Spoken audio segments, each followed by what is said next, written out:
The crypto industry may be calling the shots for Republicans, but nobody wants weak crypto rules more than the President of the United States. A majority of President Trump's wealth, as much as $7 billion worth, is now based in crypto, from issuing his own stable coin, to issuing his own meme coin, to owning a Bitcoin mining company, and to controlling a huge portfolio of crypto investments.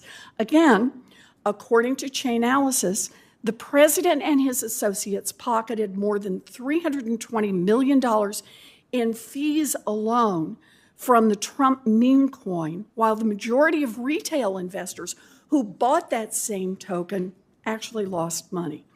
Now, if we're going to provide rules of the road for crypto, we need to shut down the super highway for presidential corruption at the same time. We need crypto legislation that will strengthen our financial system, not make it worse. Here are principles that I think should guide our work. First, new crypto rules shouldn't open a back door to destroy the securities laws that have served as the bedrock of our capital markets for nearly 100 years. I'm particularly worried here because some recent proposals, including the Clarity Act that the House is voting on this week or next week, include language that would allow non-crypto companies to tokenize their assets in order to evade SEC regulations. Think for just a minute about what that means. Under the House bill, a publicly traded company like Meta or Tesla could simply decide to put its stock on the blockchain and poof, it would escape all SEC regulation. That is a serious problem for our country. Second, crypto investors should have the same protection from getting scammed or getting cheated as investors in any other asset. Doesn't have to be bigger, but it should be the same. For example, there is no reason that the rules prohibiting stock exchanges from simultaneously serving as brokers and giving preferential treatment to their own trades over their customers. We have rules against that elsewhere. Those same rules should apply to the crypto market too. Third, ensure that turmoil in the crypto market doesn't infect our traditional financial system. And that means making sure that taxpayers are not on the hook for backstopping risky crypto bets, and that crypto exchanges, crypto dealers, and other intermediaries face strong capital liquidity and risk management safeguards so they can meet their obligations to consumers and counterparties, even in times of market stress. Fourth, counter the threat of illicit finance with common sense rules to fight crime and protect our national security. Crypto service providers that act as financial institutions must be required to implement anti-money laundering programs. Republicans refused to strengthen AML rules and close sanctions loopholes in the Genius Act, and their claim was that they would deal with this in the crypto market structure bill. Well, this is it. No more kicking the can down the road. Now is the time to solve that problem. And finally, if Congress is going to ratify a sweeping crypto regulatory regime, it is critical to shut down the president's crypto corruption. This means prohibiting public officials, including the President of the United States, prohibiting public officials from issuing, sponsoring, or profiting from crypto tokens.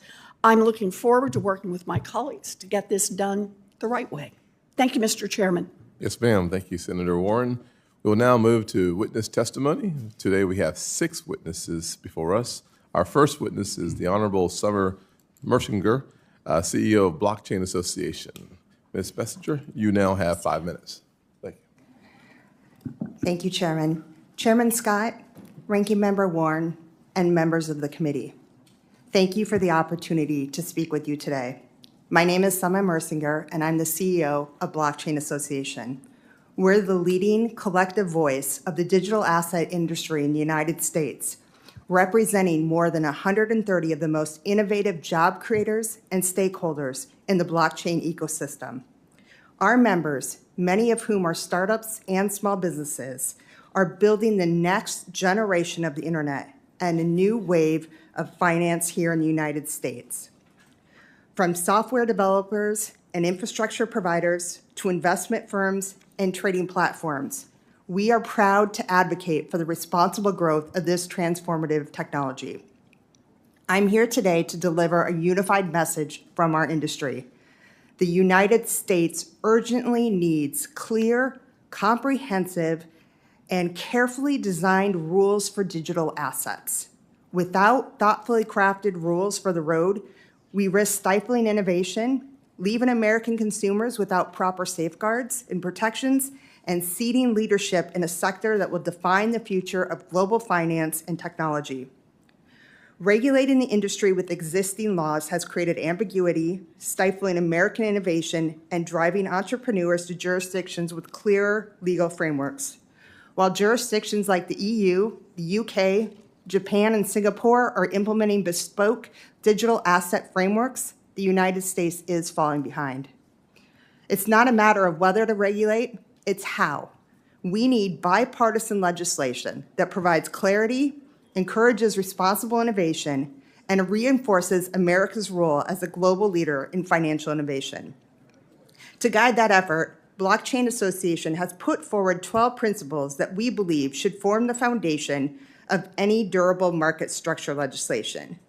Let me highlight a few key themes of our principles, many of which are similar to and align with the Senate Banking Committee Crypto Market Structure Principles released recently by Chairman Scott, Senators Lummis, Tillis, and Hagerty. First, we need a functional and modern framework tailored to the realities of the blockchain ecosystem. This space includes not just traditional financial intermediaries, but also software developers, validators, and other participants who don't fit neatly into 20th century regulatory categories. Second, we must recognize that digital assets are not inherently securities. Much of the current confusion stems from attempting to apply the 1946 Howey test to this technology. Code is not a security. Third, there must be a clear, workable path for platforms to register and operate. Right now, no such path exists. Fourth, strong consumer protections are essential. Our industry fully supports consumer safeguards such as secure custody of customer funds, detailed disclosures, bans on market manipulation, and robust oversight. These are not regulatory burdens. They are the foundation of trust and resilience. Finally, we must view establishing a federal regulatory framework as a national priority. Digital assets and blockchain technology are revolutionizing financial services, supply chains, and digital identity. The country that leads on this policy will set global norms and unlock enormous economic and strategic benefits. The United States should be that leader. And this is our moment to lead. Blockchain Association and its members are not asking for a world without rules. We're asking for clear rules, rules that protect consumers, support innovation, and ensure that the next generation of the internet is built on American values. We urge this committee to seize this historic opportunity and pass meaningful bipartisan market structure legislation this year. We stand ready to be a resource in this endeavor. Thank you, and I look forward to your questions. Thank you, Ms. Mersinger. We will now turn to Jonathan Levin, CEO of Chain Analysis. Chairman Scott, Ranking Member Warren, and members of the committee, thank you for the opportunity to be back here to testify. I'm Jonathan Levin, co-founder and CEO of Chainalysis, the blockchain data company. We maintain the largest database of blockchain intelligence, which powers prevention, investigation, and disruption of illicit activity on the blockchain. We serve over 1,500 clients worldwide, including the largest financial institutions, fintechs, and decentralized applications. We also support over 350 public sector agencies with tools, data, and services to fight illicit activity. Over the last 10 years of Chainalysis, we have partnered with law enforcement and industry to disrupt some of the largest threats to our national security and public safety. We have proudly helped the US government seize over $12.4 billion of criminal proceeds. These cases have included taking down the largest online drug marketplaces, seizing funds from Hezbollah and Hamas, dismantling the largest child abuse material websites, and tackling the latest pig butchering campaigns. The power of our technology, combined with the authorities of law enforcement and the industry partnership, have proven to be a more effective disruptor of illicit activity than anything seen before in traditional finance. Our mission at Chainalysis is to build trust in blockchains. All forms of value will be transferred using this technology. We are here to prevent abuse and pave the way for all people, businesses, and governments to leverage its potential. The United States can be the major beneficiary if we get the policy framework right and allow regulators to adapt and change with the pace of the technology. I have 3 policy insights that I want to share today with the committee. First, the blockchain introduces a fundamentally new model for financial oversight. We often hear the phrase in these rooms, same activity, same risk, same regulatory outcome. But the unprecedented visibility offered by the public blockchain has to be factored into the assessment of both activity and risk. With the right tools, the public ledger becomes a powerful resource for market participants, regulators, and law enforcement to protect financial integrity. The consideration of different types of activity and risks should first use all of the available information about how these mechanisms work and the relative transparency and residual risk that are associated with these mechanisms. In contrast to traditional financial systems, the ongoing monitoring, oversight, and supervision of the system must be built first on publicly available information. Second, we need to equip government agencies to fully leverage this new paradigm. Getting the right regulations in place will require building capacity of different agencies and industry bodies to tackle the different types of risks, particularly as it relates to illicit finance and payments. It requires the government to understand the operational risks involved in the deployment of smart contracts and decentralized infrastructure and the accompanying mitigations. It requires the government to leverage the transparency and available real-time information for effective supervision. And we need to be designing compliance regimes so that all institutions can engage with decentralized technologies. Government agencies with the right mandates and a focus on public-private partnerships will lead to the type of market infrastructure that all market participants are searching for. Third and finally, the blockchain actually enhances our ability to act quickly against illicit actors. As stated, following the money on the blockchain is actually easier than in traditional finance. But furthermore, issuers of tokenized assets can actually take actions to easily freeze and seize assets. I'll give you an example. In a recent pig butchering case, crypto exchange OKX and stablecoin issuer Tether froze and then seized $225 million of criminal proceeds in collaboration with US Secret Service. The traceability and programmability of these assets is a key benefit in addressing illicit activity. At Chainalysis, we are proud to support the US government in our ability to keep the digital asset ecosystem safe, and I look forward to your questions. Thank you, sir. Next, we'll hear from Mr. Dan Robinson, General Partner at Paradigm.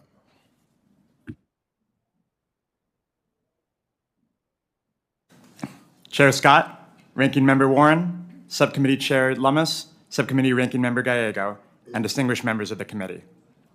Thank you for inviting me to testify today on the importance of crypto market structure legislation and how to safely and equitably grow the crypto industry in America. My name is Dan Robinson, and I serve as a general partner at Paradigm, which is a research-driven investment firm focused on crypto. My research work has focused on helping portfolio companies solve technical problems related to market and mechanism design, particularly for applications in decentralized finance, or DeFi. I'm here to talk about the benefits DeFi can bring to the financial system, why its promise could be strengthened by a well-designed market structure bill, and why a bill that doesn't take it into account could be harmful to innovation. Crypto provides an alternative to our traditional world of finance. What stablecoins do for money and payments, DeFi does for trading, lending, and other functions of the financial system. DeFi can reduce costs and improve accessibility by removing unnecessary frictions in the back-end infrastructure of Wall Street. Decentralized finance is in its infancy, but it has already had a tremendous effect on one small corner of the financial system, crypto itself. For many crypto natives, the natural place to trade is now on decentralized rather than centralized exchanges. Decentralized exchanges work very differently from centralized ones. One illustrative example is Uniswap, with over $1 billion in daily volume. The core of the Uniswap protocol is a set of smart contracts that allow any user to efficiently provide liquidity between any two assets. Anyone can use Uniswap to instantly trade with other users without ever giving up custody over their assets. These decentralized exchanges, much like stablecoins, run directly on blockchain rails. They are open, verifiable, and interoperable. This is a far cry from the opaque and fragmented back-end systems of today's Wall Street. With crypto, and especially with DeFi, we have a chance to radically upscale our markets to make them more efficient, more liquid, and more integrated across our economy. DeFi infrastructure could modernize the backbone of our financial system, reducing the fees paid by ordinary investors. Tokenized stocks could lower barriers to entry for investing in American companies. And prediction markets can be more broadly brought to bear across the economy, improving our ability to foresee unexpected outcomes and hedge risks accordingly. At the same time, markets do need rules. We at Paradigm believe it is important that crypto regulations be clear, fair, and equitable. We also think it has been an unforced error for the US to be one of the last major developed countries to enact legislation on crypto market structure. In the hopes of providing some hard-won wisdom from our experience in crypto, we released 17 principles for market structure legislation. I wanted to flag 3 of the most important. First, crypto assets should be commodities. Crypto assets are designed to be used, to interact with smart contracts, and in some cases, to pay for on-chain operations, not merely for investment. A token classification rubric based on the Lummis, Gillibrand, ancillary assets approach would be the best way to reflect this principle. Next, any decentralized crypto asset exchange should not be required to register with the CFTC, SEC, or any other regulator. At base, a true DeFi protocol is software. Just as we do not ask Microsoft to register Excel with the SEC just because companies use it to track their IPOs, we should not demand the engineers of DeFi protocols register their software just because others use it to trade. Finally, DeFi should be protected and supported across the globe. No government should be allowed to impose global restrictions on the trading of crypto assets through DeFi. In this way, the US would be resurrecting the work done by our forefathers to protect the freedom of the seas in prior centuries, and, more recently, freedom of the internet. Let me close by stressing the tremendous potential opportunity that lies before you on market structure legislation. Every day, we at Paradigm see new ways that crypto will support economic growth in free markets, from prediction markets and DeFi to tokenized stocks, and even the use of Bitcoin mining to support the electric power grid. We are now even seeing crypto markets emerge for the trading of credits in AI compute. By enacting market structure legislation that is supportive of crypto, supportive of entrepreneurs, supportive of investors, and supportive of consumers, you can blaze the trail to those new markets for all Americans. Thank you, and I look forward to your questions. Thank you, Mr. Robinson. Now we'll turn to Mr. Garlinghouse. You are now recognized for 5 minutes. Good morning, Chair Scott, Ranking Member Warren, and members of the committee. Thank you for the opportunity to appear before you today. My name is Brad Garlinghouse, and I'm the CEO of Ripple. Ripple has approximately 900 employees across our 15 offices worldwide. We were founded more than a decade ago with a mission to enable the Internet of Value, a world where money moves like information does today. We build software products that power cross-border payments, stablecoins, and digital custody. Ripple helps financial institutions reduce friction, unlock efficiencies, and serve their customers better. These are not abstract concepts. We work every day with banks that rely on our technology to deliver real results in the global economy. Ripple leverages the XRP Ledger, a decentralized, battle-tested, open-source blockchain, as well as its native digital asset, XRP, to facilitate payments. XRP is built to enable fast, low-cost, and highly scalable transactions. From the start, Ripple made the deliberate choice to work with policymakers and regulators, not around them. We have taken a compliance-first approach, operating with over 60 payment, service, crypto, and money transmitter licenses domestically and globally.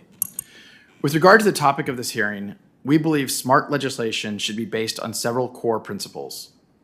Consumers need protection from fraud and scams. Markets need proper oversight. Bad actors need to be kept in check. And innovation must thrive. A constructive and workable framework for digital assets and stablecoins that achieves these goals will expand access to financial markets, create jobs, strengthen the economy, and put the U.S. on the path to being a global blockchain and crypto leader. For the last decade, the legal and regulatory uncertainty surrounding crypto has prohibited meaningful progress in the U.S. At Ripple, we certainly saw firsthand how the lack of clear rules of the road can be weaponized to target good actors. In turn, the technology, jobs, and tax dollars that go with it are pushed offshore, reducing regulatory oversight and putting consumers at higher risk. This has severely harmed American businesses, investors, and of most concerned, consumers. Ripple was the tip of the spear for this regulation by enforcement campaign and was subject to an enforcement action in 2020. We were the first leading U.S. company to be sued by the SEC. We and many others understood that a loss here would be a death knell for the industry.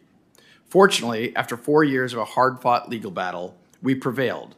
The court ruled in our favor on everything that mattered, including finding that the token XRP is not, in and of itself, a security. Our victory cleared the path for other market participants to fight back. Despite these headwinds, Ripple still prioritizes education and engagement with policymakers and regulators globally. For companies to have the confidence to continue doing business in the United States, Congress should focus on passing principled and smart legislation with these critical goals in mind. First, set clear jurisdictional boundaries for our main financial regulators. Second, establish pathways for companies to build in the U.S. without sacrificing investor or consumer protections. And third, ensure that the U.S. can be a global leader in crypto by taking full advantage of the benefits and efficiencies brought by digital assets and blockchain technologies. The U.S. possesses the world's deepest capital markets, the most advanced technical talent, and a spirit of innovation that has powered our nation since its founding. There is no reason we should not be the undisputed leader in digital assets and blockchain. Over 55 million Americans participate in the crypto economy today, equating to over a $3.3 trillion market cap. A smart regulatory framework for crypto market structure is essential to realize that future and is overdue. Speaking on behalf of the crypto industry, I urge you to prioritize the passage of market structure legislation for digital assets through this committee and the full Senate, to provide the rules and regulations needed to ensure that the U.S. becomes the crypto capital of the world. Once market structure legislation for digital assets becomes law in the United States, this will catalyze a new era of U.S. competitiveness and unlock efficiencies in financial transactions, dramatically helping consumers and businesses alike. Ripple hopes to see this become a reality, and we look forward to working with you to help make this happen. I look forward to your questions. Thank you. Up next is the Honorable Timothy Massad at the Kennedy School of Government at Harvard University. Good morning, Chair Scott, Ranking Member Warren, members of the committee and staff. Thank you for inviting me today. My name is Timothy Massad. I'm former chairman of the CFTC, former Assistant Secretary of the Treasury. The views I express are my own and don't represent the views of the Kennedy School of Government. You know, many of us are familiar with the movie Groundhog Day, in which Bill Murray is condemned to repeat the same day over and over, and he finally escapes the time loop not through external means, but by changing his outlook on life. And I suggest that we're in a similar time loop when it comes to achieving clarity in the regulation of digital assets, and we need to change our outlook. There have been repeated congressional hearings calling for clarity and a series of legislative proposals, each claiming to provide clarity, but there's never been a consensus. And whether it's Lummis-Gillibrand, FIT 21, or the Clarity Act, they all have similar flaws. They rewrite securities laws to create a new category of digital assets that their proponents claim will forever solve the problem. But none will achieve the clarity or the sensible regulation that we need, and each would undermine existing regulation. We need a different approach, and it requires recognizing a few facts.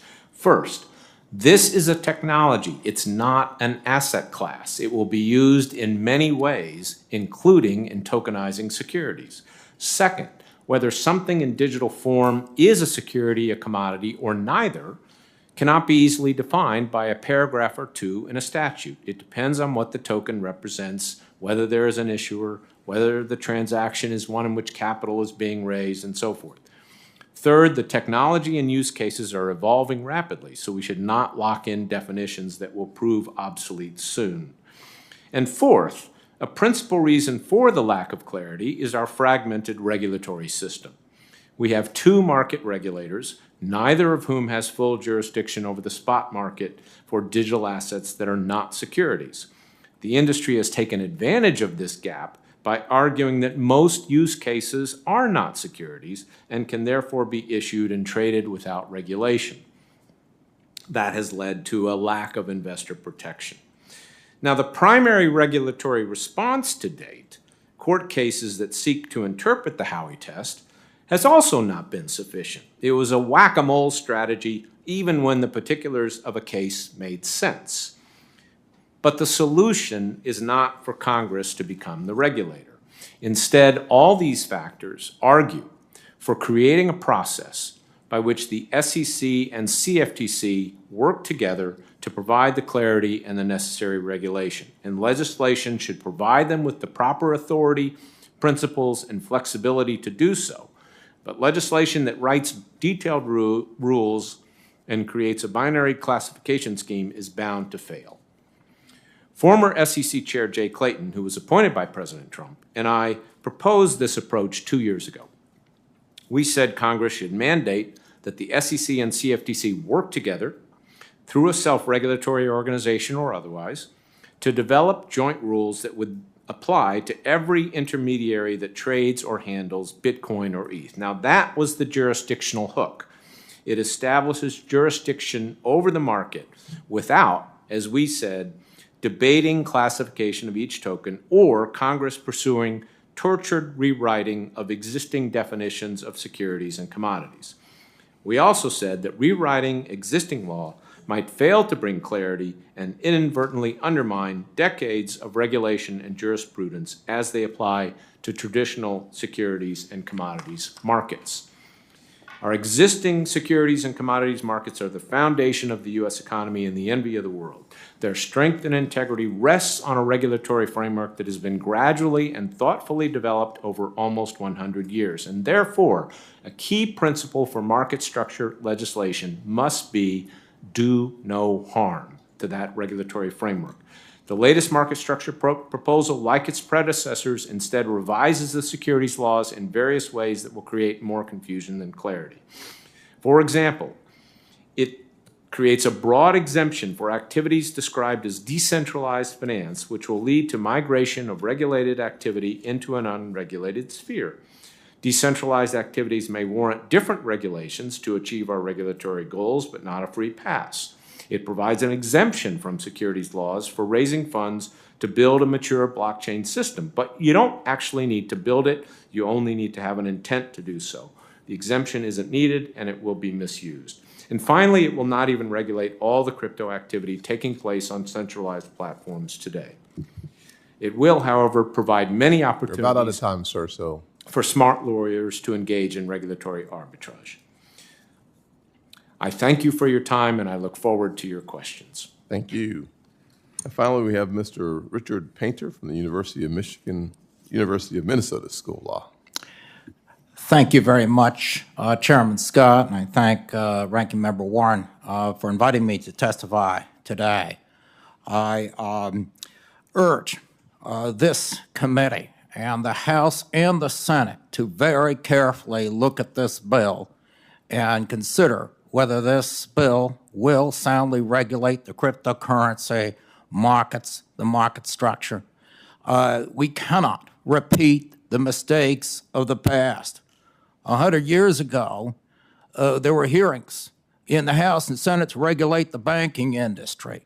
And Congressman Louis McFadden of Pennsylvania introduced a bill that eventually became the McFadden Act of 1927. They thought they had the perfect solution to bring banking into the modern age and have the United States be the premier center for banking in the world.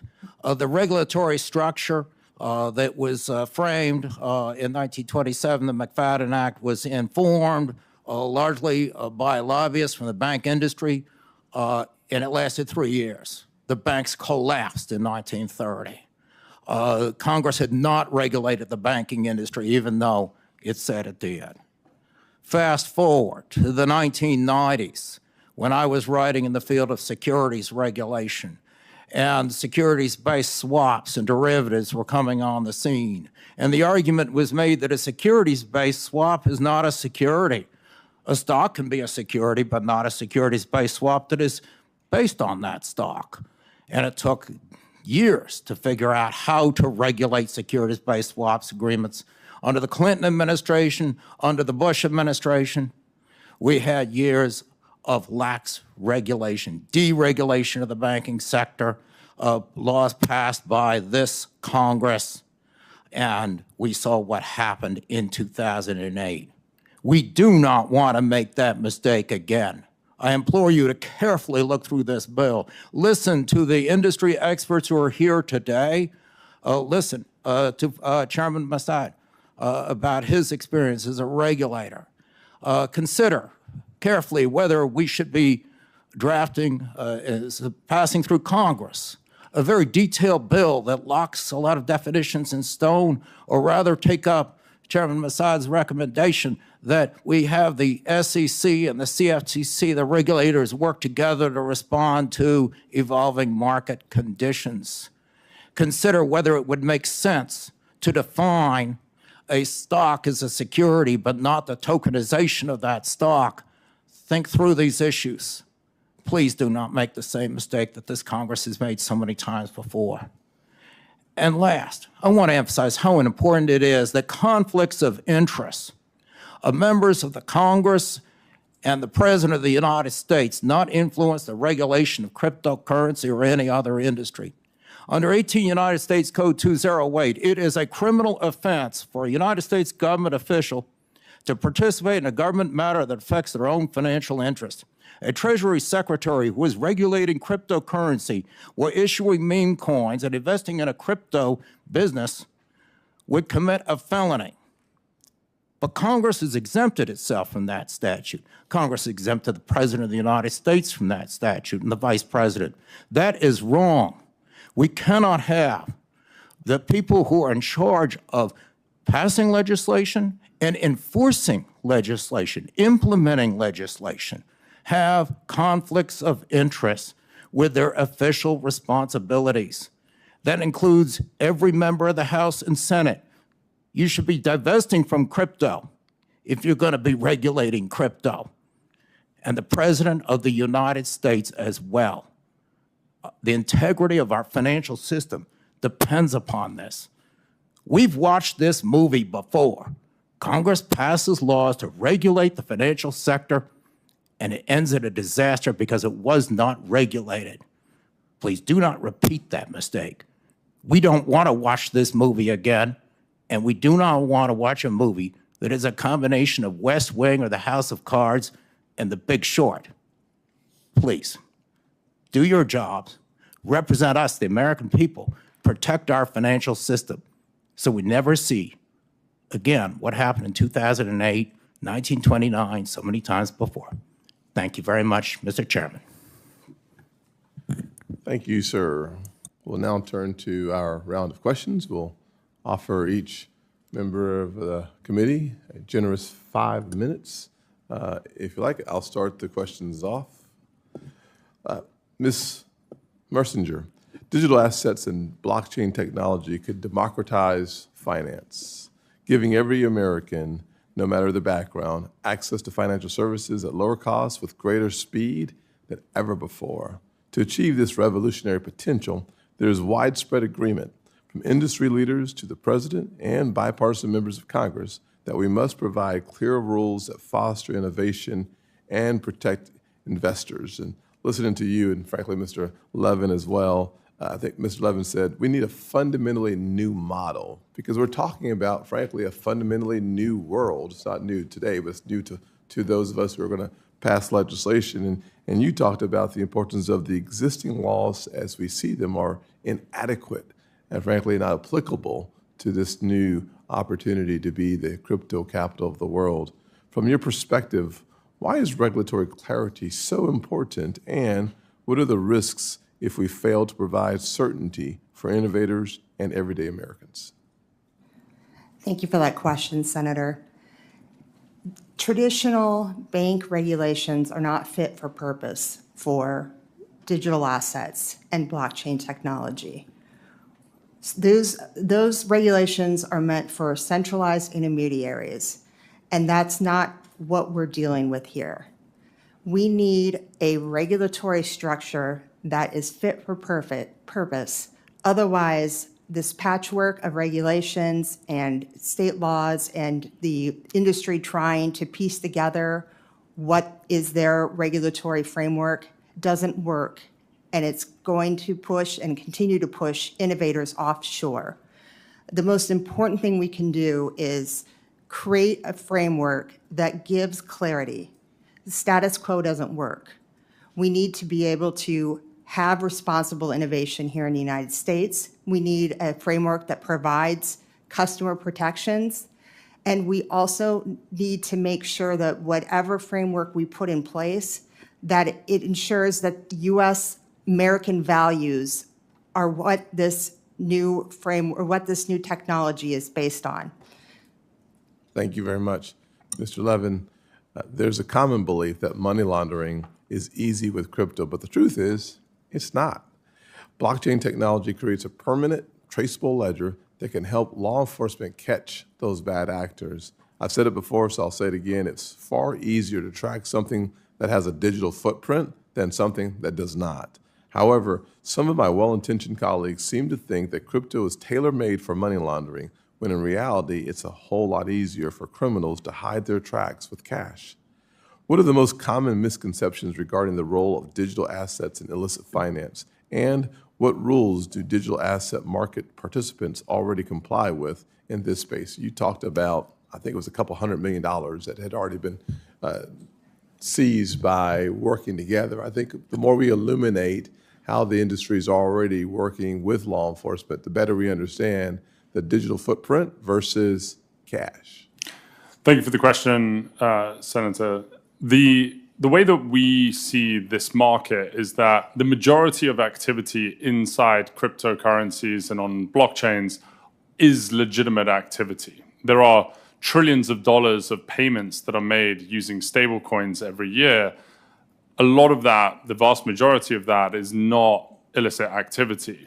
The illicit activity that we estimate at Chainalysis is less than 1% of the overall activity that occurs on these blockchains, which is equivalent to what we see in traditional markets, and in fact, oftentimes less than what we see in traditional markets. And so criminals themselves and gangs and whoever else we're dealing with understand that it's not possible to launder vast sums of money in these networks, and that the majority of the activity is legitimate.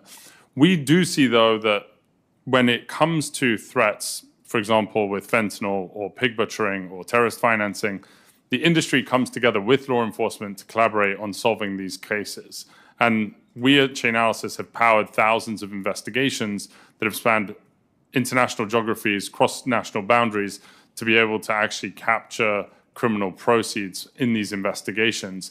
The centralized services that have been helpful with this are subject to the AML and BSA obligations and have been from FinCEN guidance in 2013, and so have a very deep experience in actually helping law enforcement in these instances. And it's through that public-private collaboration that we can actually, solve the problems of illicit finance. Thank you very much. Ms. Cortez, Senator Cortez Basto. Thank you, Mr. Chair, for having this important hearing. Let me start with Mr. Massad. Talk a little bit about what should the goal of a market structure legislation be that we're looking at? I think it needs to set up a process and some principles for achieving clarity and addressing this regulatory gap. The gap is that in our framework, we have no regulator of the spot market for anything that's not a security. So we need to fill that.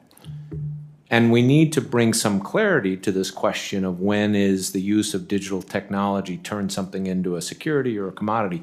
But that's much more complicated, if you will, than simply writing in, a single definition. And that's why I advocate a process. That's why Jay Clayton and I advocated more of a process of bringing the SEC and the CFTC together. You don't necessarily have to merge them, but we need to have them work together on this. Thank you. And Ms. Mersinger, would you agree with that? Yes, I would agree that we need a framework that's going to work for the industry. We need clear lines of jurisdiction here. And I totally agree with the SEC and the CFTC working together. In fact, they could do that right now, and they are doing that right now, working together to provide what clarity they can. But we still need legislation to oversee the spot market, and as Mr. Massad said. Okay, thank you. Let me ask you this as well, and maybe, Mr. Massad, let me start with you again. I have heard from my state's a security administrator and many of them across the country about the paramount importance of preserving states' powers in federal market structure legislation. Can you talk about why that is important? Yes, I think it is important because the state securities authorities have always played a critical role in our system. And again, I think you're going to hear a lot of comments today suggesting this is this whole new world and so forth. It is a technology. And we got to remember what we have going on are still, most of this activity is going through centralized intermediaries. It's not just happening on chain. So I think we still need the resources of the states as well as the enforcement resources of the SEC and the CFTC to bring to bear. Thank you. Mr. Levin, thank you. By the way, you did some great work with Caesar's Palace. I thank you for the work that you've done. I appreciate it. And for that reason, I understand we're all concerned about the scams and the fraud that could occur, that quite honestly always occurs with some sort of new technology or something happening at the federal level. Our goal here is to make sure we're protecting our consumers and giving the regulators and law enforcement the tools in the private sector to go after that and stop that. Can I ask you, what are the biggest obstacles to identifying and recovering ransom payments or stolen crypto funds? Thank you for the question, Senator. The biggest barrier that we find when we're looking for money that is being stolen or has been extorted through ransom is that money can move to foreign jurisdictions where there can be non-compliant centralized entities that actually hold cryptocurrency on behalf of those illicit flows. And that's where it's really important for the United States to be able to work across different geographies to be able to prevent the laundering of that activity in foreign jurisdictions. And would you say that state and local law enforcement and regulators already have the tools they need to address those the scams? I would say, Senator, that we are still in the infancy of state and local agencies actually having the capabilities to be able to go after these types of crime. There are instances in certain jurisdictions where the state and local enforcement agencies actually do have capabilities at their disposal, but we have found that actually there's a technology barrier to entry. And so us at Chainalysis, we've been pioneering a lot more new technology powered by AI to actually help state and local agencies get a hold of easier insights to these types of crimes so that they can go after this activity. What is it in the market structure regulation that we're looking at that we need to be cognizant about to ensure that law enforcement, whether it's federal, state, or local, has the tools they need? I think it starts, Senator, with the actual regulators to actually have the tools in place to monitor the publicly available information and proactively go after the types of threats that we need, rather than overly relying on a reporting structure that we've had in traditional markets. Thank you. Thank you, Mr. Chairman. Yes, ma'am. Senator Kennedy. Thank you, Mr. Chairman. I've listened with great interest today, and here's what I hear you saying. The four folks to my left, I hear you saying that digital assets are different. Digital assets hold great promise. Digital assets need special rules. I agree with that. The obvious question is, what should those rules be? And to what extent should we allow you to draft them? I've also heard some of you say that digital assets represent the next generation of the internet. Well, we let the current generation of the internet draft their own rules. And frankly, it looks like what we got as a result looks like somebody knocked over a urine sample. Congress can't even agree on basic legislation dealing with privacy on the internet. How the hell are we going to tackle this? But I hear what you're saying. I hear Mr. Painter, as usual, if you follow him on social media, you know, all politicians are crooks. Very helpful. I want to direct most of my questions to Professor Massad. Is that how you say your name? Massad. Mr. Massad. I'm really worried we're going to get this wrong. We don't know, we in Congress and our staffs don't know as much as the professionals in digital assets know. And I don't see how we can possibly catch up. Tell me more about your idea of having the SEC. Well, first, I don't want to run out of time here, but why is the digital assets industry so scared of being regulated by the SEC? Well, I think we need to step back, Senator. Briefly, please. They don't want everything treated as a security because they don't want that entire framework to apply. But that's also because the SEC did fail to try to customize its rules to adapt for this technology, and it should do that. And you've got leadership at the agencies now who are working on those things. You're suggesting that we turn to two of our agencies, one of which is the SEC, and say, you have expertise. Before we take a crack at a bill, you come up with a bill with rules, with regulations. Tell us how to do this. Because I hear you saying in some cases digital assets are commodities. In some cases, they're securities. Congress needs to fill the gap, which is if it's not a security, who's going to create a regulatory framework for it? So you do need to fill that. But these questions about exactly which is when is it a security, when is it not a security, how do we customize the rules, what should we do about DeFi, a lot of that should really be left to the agencies. You could establish some principles, but I wouldn't write detailed rules. Have you looked, Professor, at Congressman Hill's legislation? I have in detail. What do you think? I think it's got a lot of problems. I think it's 236 pages of regulatory arbitrage opportunities for creative lawyers, and I used to be one that did that kind of stuff.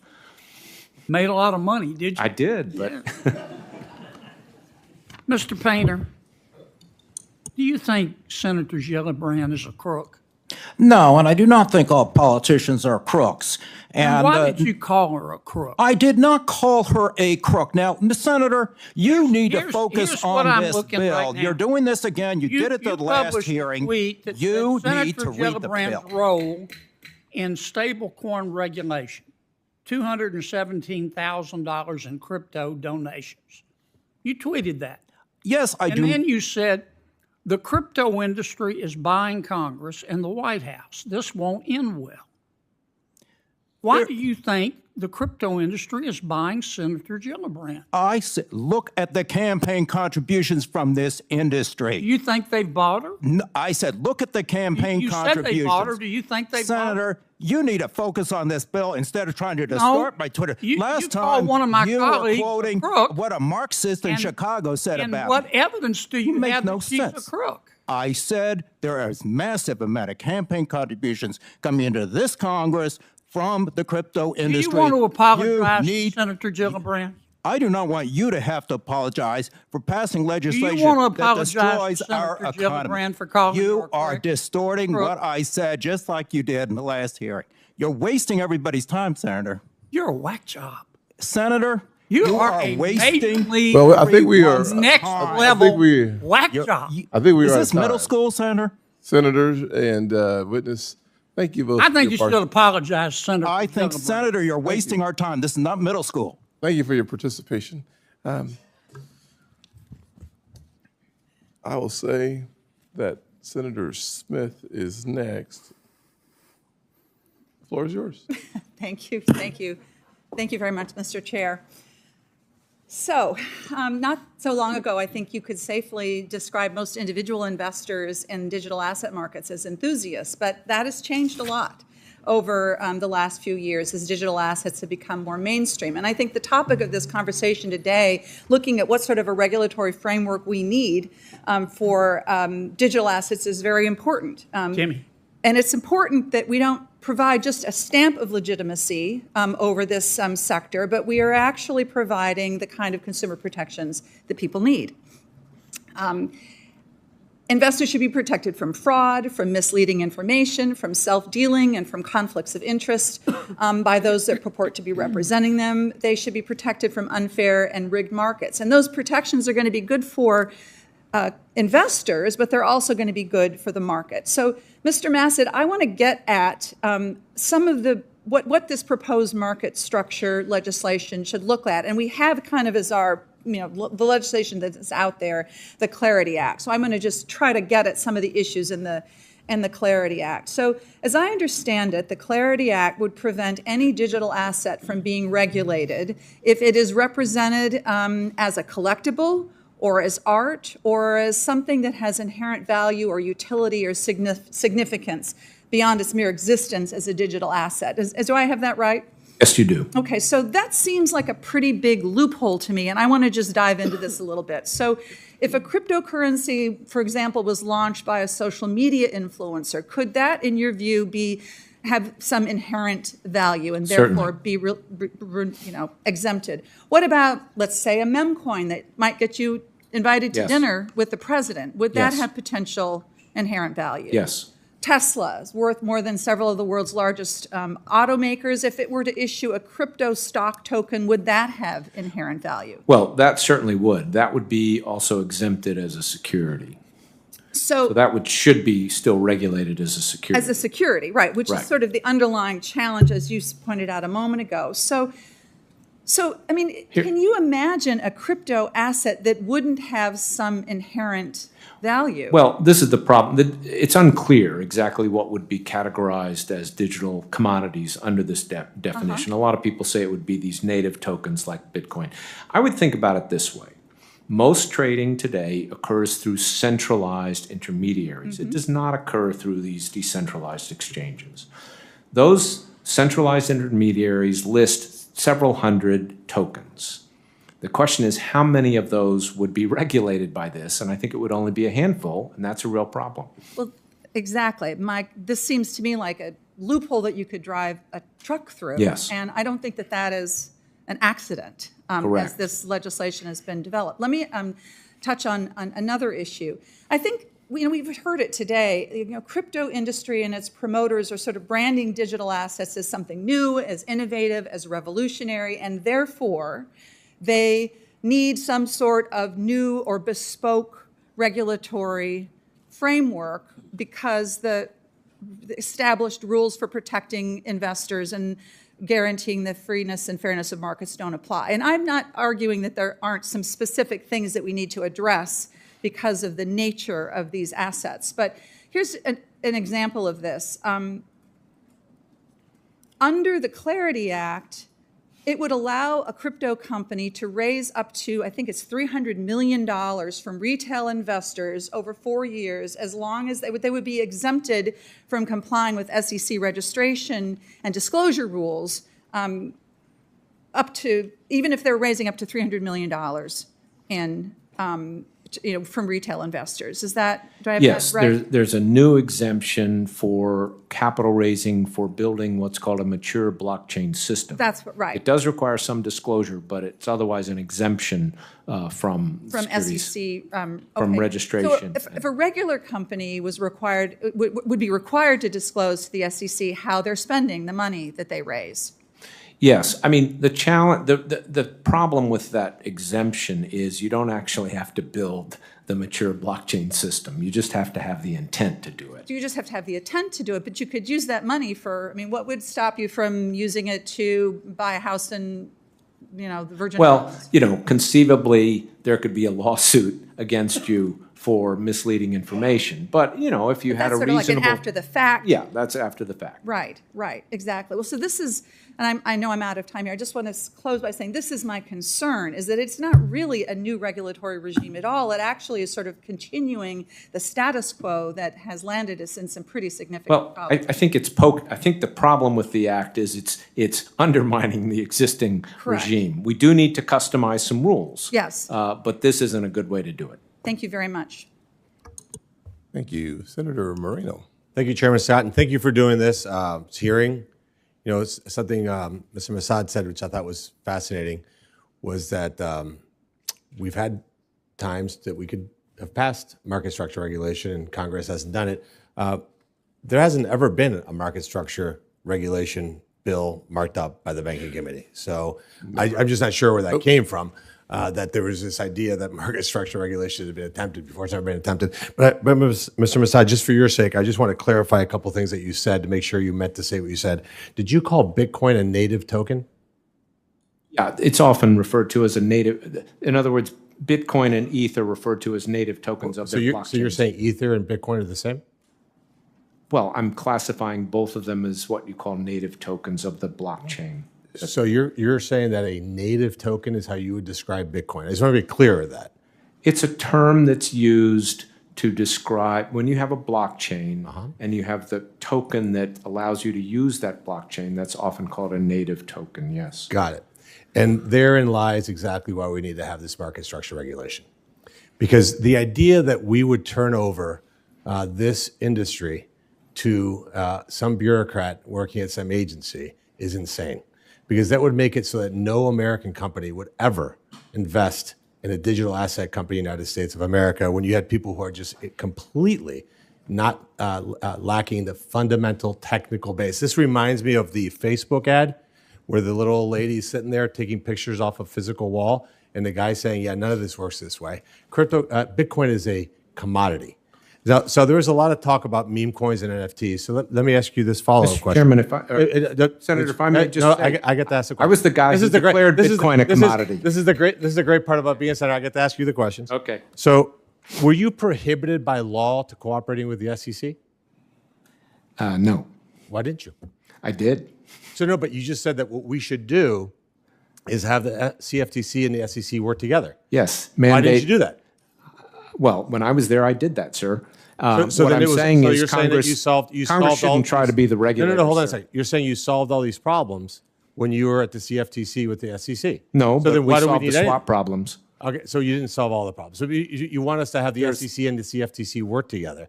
But what you really want is you want Congress to abdicate its responsibilities to unelected Not at all. bureaucats Not such at all. as yourself. As with Jay Clayton, a Republican appointee, he agrees with me on this. Are you a baseball fan?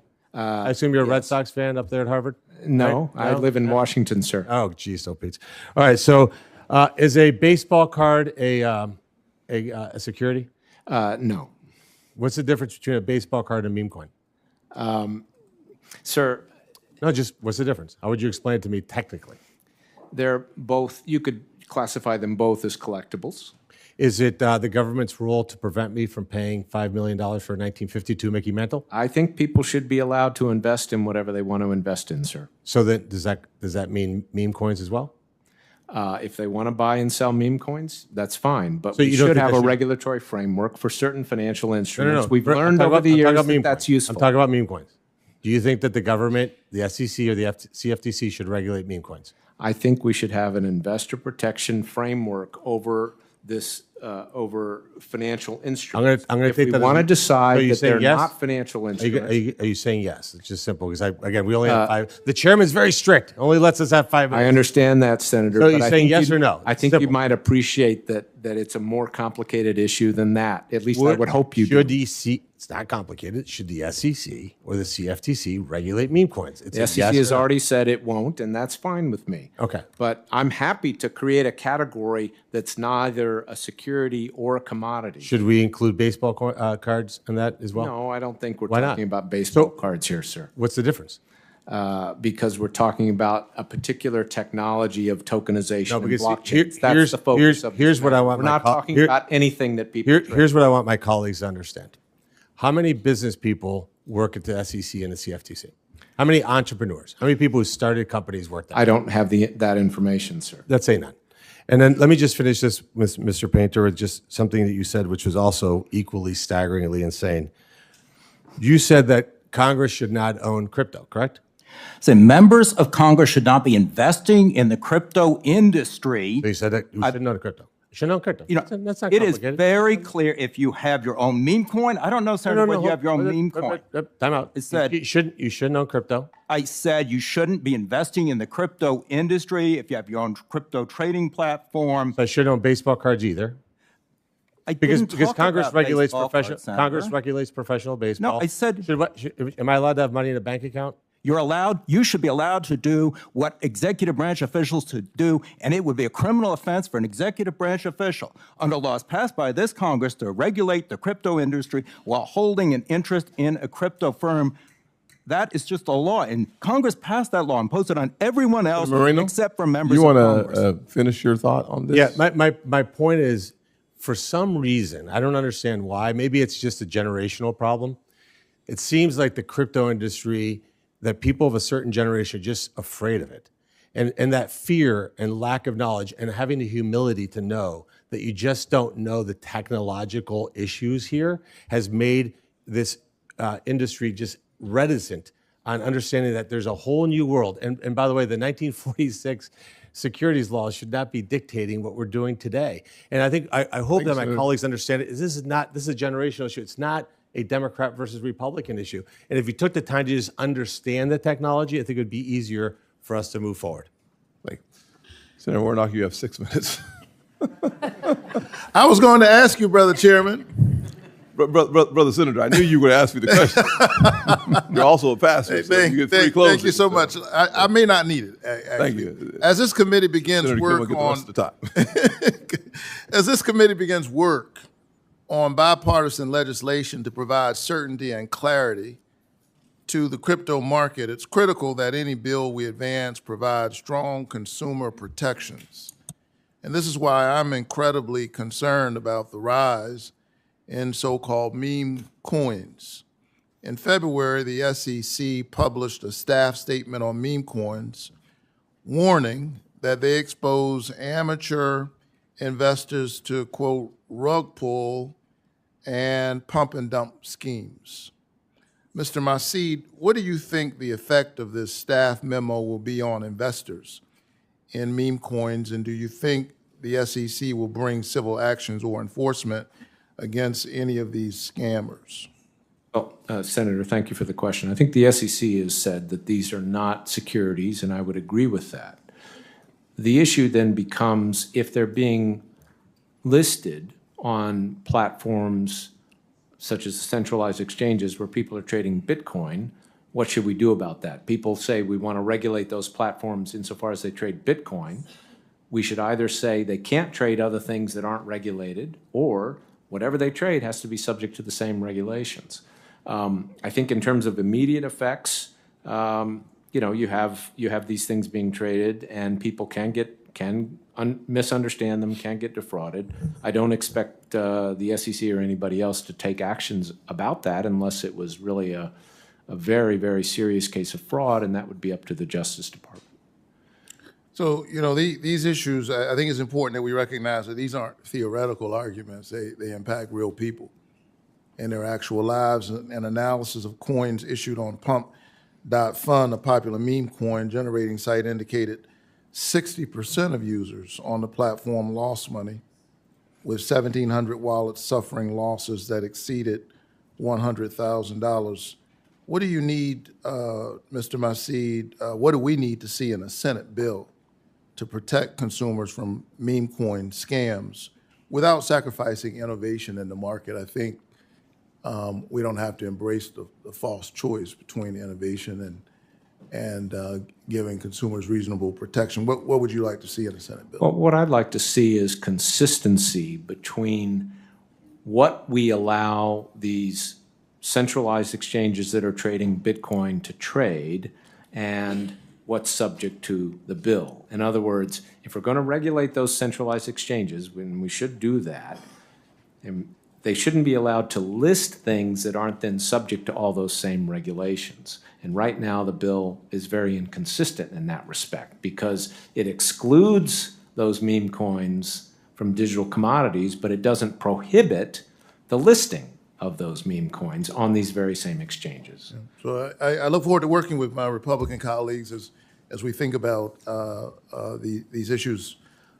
This year alone, President Trump and his family have launched a meme coin, a stable coin, and a governance token. The Trump family has also indicated that they may offer a crypto wallet as well as other crypto products. They're quite active in this space. Mr. Painter, how does President Trump's promotion of cryptocurrency, including his meme coin and his family's company, intersect with his official duties and his administration's policies?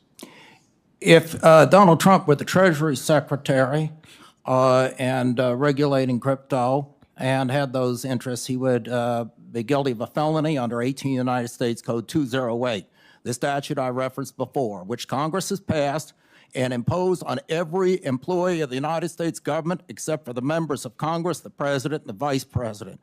And this is just unacceptable to have a president who is in charge of the regulatory apparatus for any industry, including crypto, while he has such a vast interest in crypto, including a meme coin that I understand has lost somewhere around 70% of its value since Inauguration Day, I believe.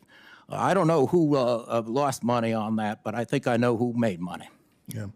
Quickly, yes or no? So do you believe that the president having an outsized role in so many digital asset offerings will lead to fair and innovative markets? I think that. No, it will lead to a lack of confidence in our regulatory system. Just as like this Congress, everyone's receiving campaign contributions from the crypto industry and voting on this bill, and then if a witness comes here and disagrees with you, you call him a whack job.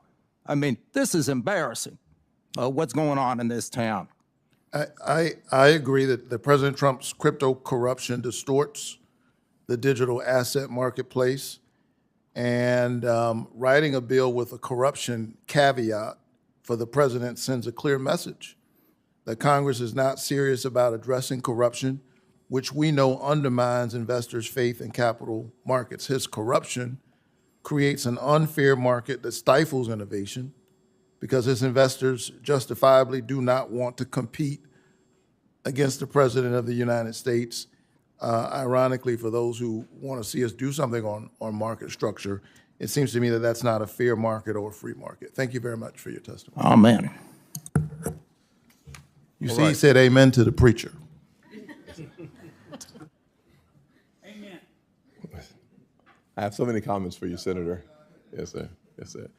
Lest you run over your time by 60 seconds, we will move on to Senator Haggerty's next. Thank you, Mr. Chairman. I really appreciate the leadership that you've demonstrated in this important area. And I also want to commend you and thank my colleagues here on the committee for your actions to support our recent Genius legislation. Yes, sir.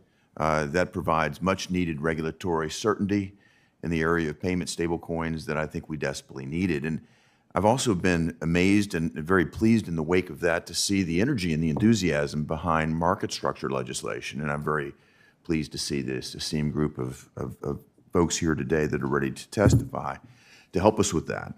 For too long, The lack of intelligible definitions, jurisdiction, and pathways to registration from our regulators have forced digital asset innovation beyond our borders. One of the saddest things that I heard as I came into the Senate, talking to members of the industry, with the brilliant people, were taking up new jobs and new positions in countries other than our own because they felt they couldn't survive here. Why is that? Because in the void of regulatory framework, the SEC and others had stepped into that void and done one of the most pernicious things that we ever see here in Washington, the so-called enforcement by regulation, or regulation by enforcement, I'm sorry. That creates massive uncertainty. That has lent itself to destroying the possibility of America leading in this incredibly innovative sector, and I'm so pleased to see us moving back in a new direction. So, Mr. Robinson, I'd like to start with you, if I could. In your testimony, you discussed the importance of limiting developer liability so that developers can freely build applications here in the United States. And to be clear for my colleagues, without this sort of limitation, developers could be held legally liable for the actions of third parties with whom they have no relationship. So, Mr. Robinson, would you talk with us about how you perceive the Senate's role in establishing market structure regulation that would effectively address this policy issue? Thank you, Senator Hagerty. This is an issue that's very important to me as a software developer myself, and I care about this a lot, and a lot of my fellow engineers in the industry have been very concerned about the potential for regulatory actions going after software developers just for publishing code. We think it is very important that the Senate include a protection shielding developers from liability, and in fact, the Blockchain Regulatory Certainty Act, which was adopted in the House as part of the Clarity Act, does address exactly that, and I would encourage the Senate to include similar language in the bill that they pass. I appreciate that. Ms. Mersinger, I'd like to turn to you. And here I'd like to talk about the jurisdiction with the CFTC and the SEC, an area that you know a great deal about. And we're trying to delineate and establish the appropriate regulatory authorities between the two agencies, the CFTC and the SEC. And I'd just like for you to explain to my colleagues and for this audience today why it's so important that we ensure jurisdictional harmony between these organizations. Thank you for that question. To your point about regulation through enforcement, when the only regulatory actions that are occurring are lawsuits and legal settlements, there's no clarity, and you have a situation where those who want to follow the law and do the right thing, one, are worried to innovate here in the United States, but they also are not sure where to go to follow the rules. Mm-hmm. And so we have to have clarity around what is the right regulator and who is overseeing these markets. And from my experience in the CFTC, one of the things I'll point out is the CFTC has broad anti-manipulation and anti-fraud enforcement authority over commodity spot markets, but they do not have regulatory jurisdiction over those same markets. So the CFTC could only come in after fraud or manipulation had occurred. There was no regulatory oversight. So providing that regulatory framework so that you have a regulator overseeing these activities will help prevent regulation through enforcement, because you will have the examiners, you will have the regulators looking at these businesses and ensuring that they're following the laws and the regulations, rather than having to come in after something bad has happened and bring enforcement cases. Got it. Thank you. Mr. Garlinghouse, I'm going to turn to you with a related question. We're trying to calibrate an appropriate regulatory framework here for the digital assets arena. One of the concerns I have is, rather than engaging with technologists, with people in the industry who are actually at the cutting edge of innovation, lawmakers, regulators could actually try to force the digital assets markets into outdated regulatory frameworks. I think that would stifle innovation, that would put us at a great disadvantage.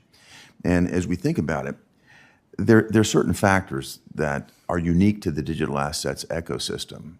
And what factors would you emphasize that we focus on as we think about an appropriate regulatory framework moving forward? Thank you, Senator. I think there are unique aspects that need to be thoughtful and applied potentially uniquely to any legislation around this. That said, I do think that where Mr. Massad and I disagree is that depending upon an SEC and CFTC to work together assumes good faith appointed officials in doing that. What we have seen previously is the SEC actually sowed confusion in the marketplace. They took contradictory positions. Under Chairman Gensler, they took actually contradictory positions in different court cases, which actually created more confusion. And so you had federal judges saying things like the SEC was being arbitrary and capricious in their application of the law. You had judges, federal judges saying that they were not following a, quote, faithful allegiance to the law. And so my concern in depending upon a unelected appointee to make those decisions is that it assumes a good faith actor. And I think what we saw in this most recent SEC was just a war against the industry at large without a consistent application of that law. Well, I think we need to put in place a sufficient framework so that we don't have to rely on the goodwill of a particular regulator, but that it's clear to them our intention. So thank you all. Appreciate the entire panel being here today. And thank you, Mr. Chair. Thank you, Senator Haggerty. On behalf of the chairman, I now recognize myself. We need to make sure that any new legislation to regulate crypto market doesn't do more harm than good. And there are a couple of areas where I think we need to be very careful not to make things worse. First, we cannot pass any legislation that eats away at the SEC's current jurisdiction to regulate traditional securities. Now, Mr. Massad, you were chair of the CFTC and you were Assistant Secretary for Treasury for Financial Stability. Could market structure legislation make it possible to structure a non-crypto product so that it dodges our security laws? Use something like Tesla stock as an example.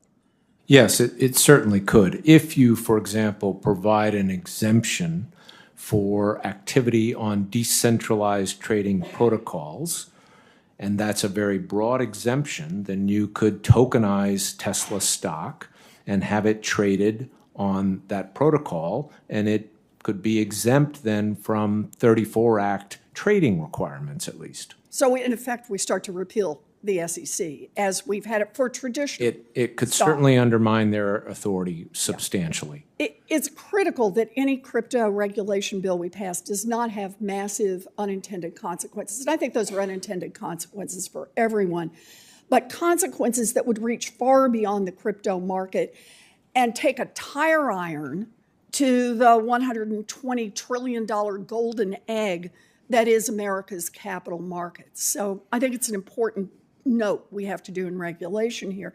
There's another problem that we've got to face, and that's corruption. President Trump has made it impossible to have a conversation about crypto legislation that does not address his most successful grift. According to a recent New York Times analysis of the president's financial disclosure, crypto is now the biggest source of President Trump's wealth. In the past 7 months, he has become the most successful president in history at making money off his time in the Oval Office, and he's done it using crypto. Now, Mr. Painter, if Congress passes a bill creating a new federal regulatory framework for the crypto market, what will happen to the crypto market? Is it likely to grow? It will grow substantially. Okay, and what will that do to the value of President Trump's meme coin? It will make him very rich, even richer than he already is. And what about the value of his stable coin and his son's Bitcoin mining operation and his family's crypto holdings? The same. The Trump family will become very, very wealthy as the prices go up and the bubble rises. So if we create a new federal regulatory framework for the crypto market, the president and his family stand to make a whole lot more money. So, Mr. Painter, if the president and his family own billions of dollars in crypto, if Congress passes a crypto bill, who will claim the power to appoint and the power to fire the regulators that will implement whatever new rules are put in place governing crypto holdings? The President of the United States, and he is now also claiming the power to fire the members of independent commissions, and that will include the Commodities Futures Trading Commission and the SEC. Okay, so you were President Bush's chief ethics counsel. Can you think of another time in American history when a president of the United States held such power over regulators, the very regulators who would determine the value of the president's own net worth. Never. We have never had, since the Civil War, a president of the United States with substantial financial holdings that are conflicted with any official duties. This is unheard of.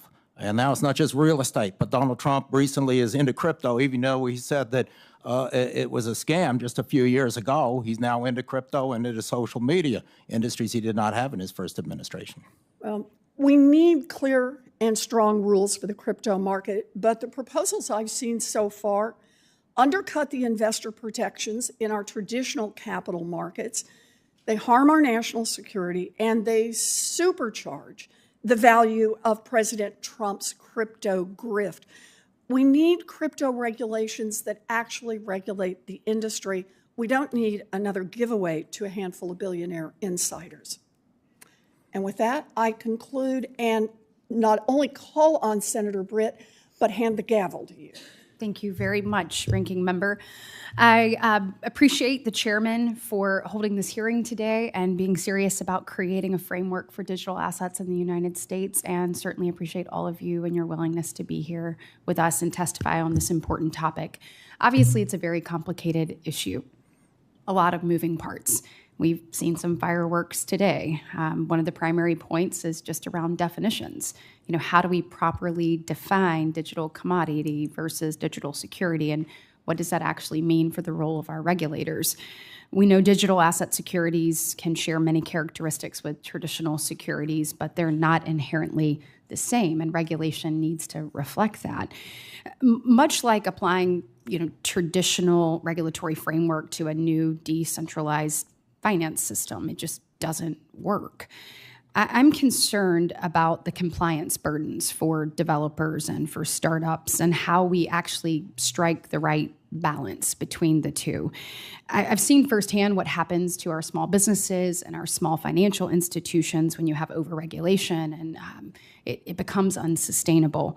So my first question is actually for Ms. Mersinger.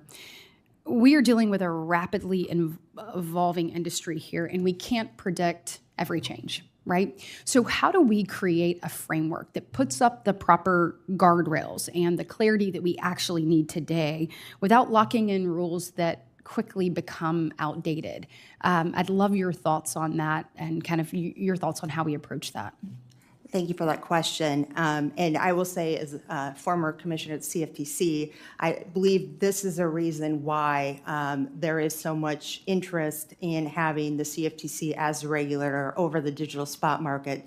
It's because they have a principles-based regulatory regime, which provides that flexibility. So as technology changes, those companies, those startups, those small businesses can still operate and fulfill their regulatory duties, but not be subject to a prescriptive regulatory framework that locks into place the technology and the systems or the processes they're using when it's put in place. So I think the most important thing you can do is have principles-based regulatory regime and prevent having prescriptive regulations around this industry.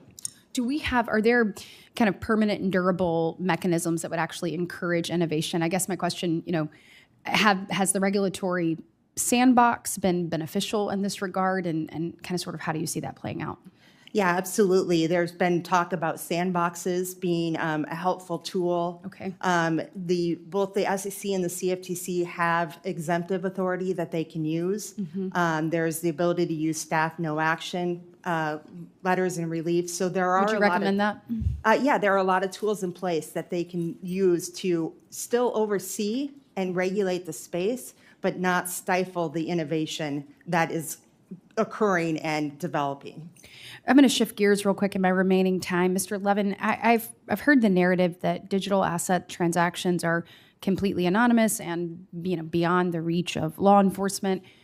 I disagree with this. As with any financial instrument or new technology, there's always going to be bad actors. And we should, of course, where any loophole exists, we should find it and close it and not enable illicit activity. But from my understanding, blockchain technology actually can offer an enhanced level of security, perhaps even more resistant to manipulation. And transactions on the blockchain offer a unique ability for tracing and tracking, including analyzing trends on the ledger.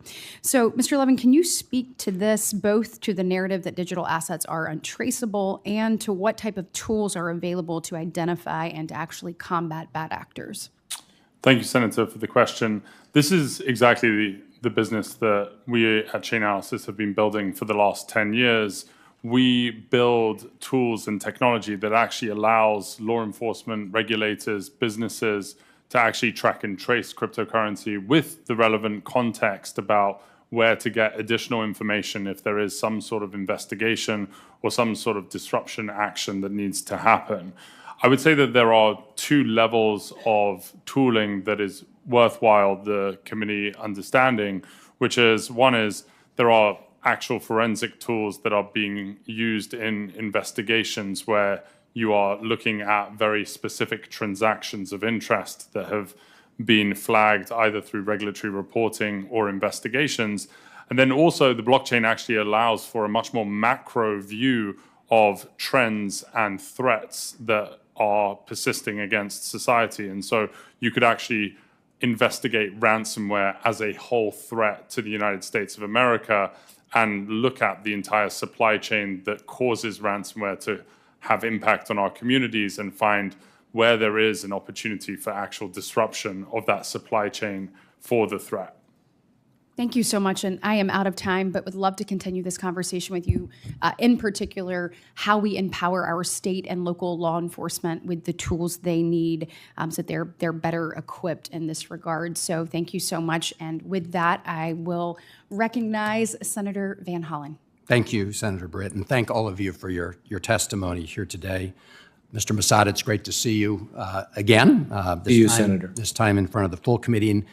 And Senator Britt's question is a good place to pick up because in Baltimore City, a number of years ago, you may remember, we experienced a ransomware attack.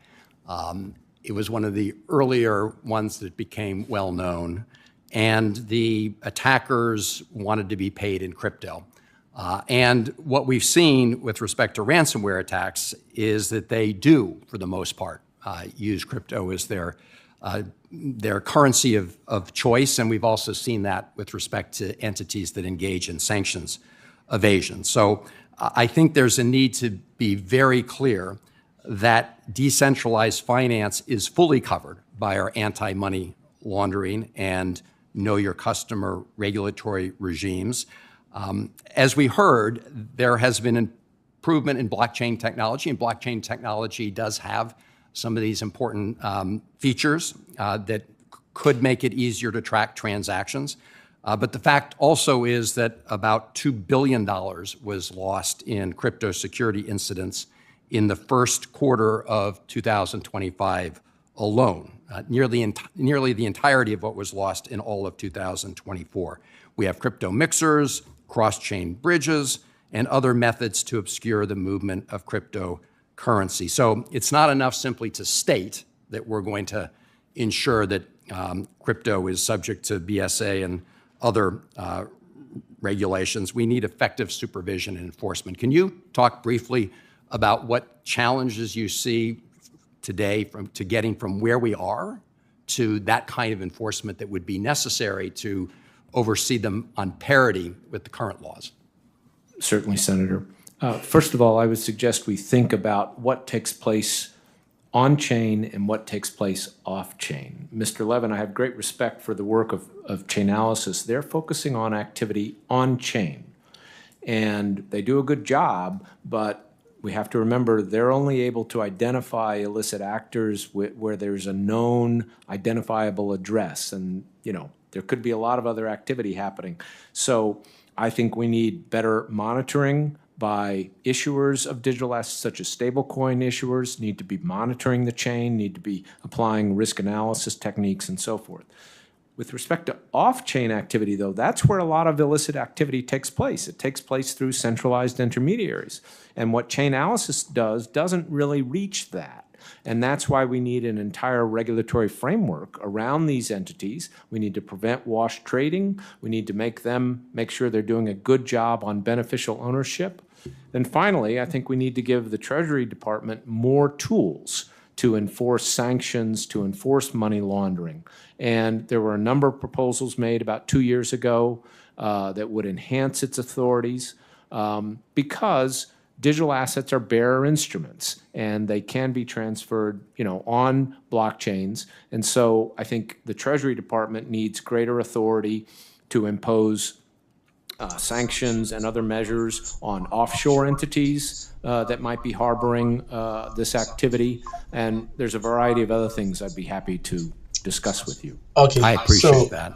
I'm going to turn to you, Mr. Painter. The live stream here. You indicate in your And testimony we'll and your continue writings later that from the they are still on it, but we are ending the live stream here. We're bringing you more later. Thank you. So this is a hearing on Web3 going on at the Senate level. So we'll be bringing you another live stream later. I think this afternoon. Yeah, we have some earnings call, so that is we will also bring that one to you. Stay tuned and just subscribe for us. Thank you.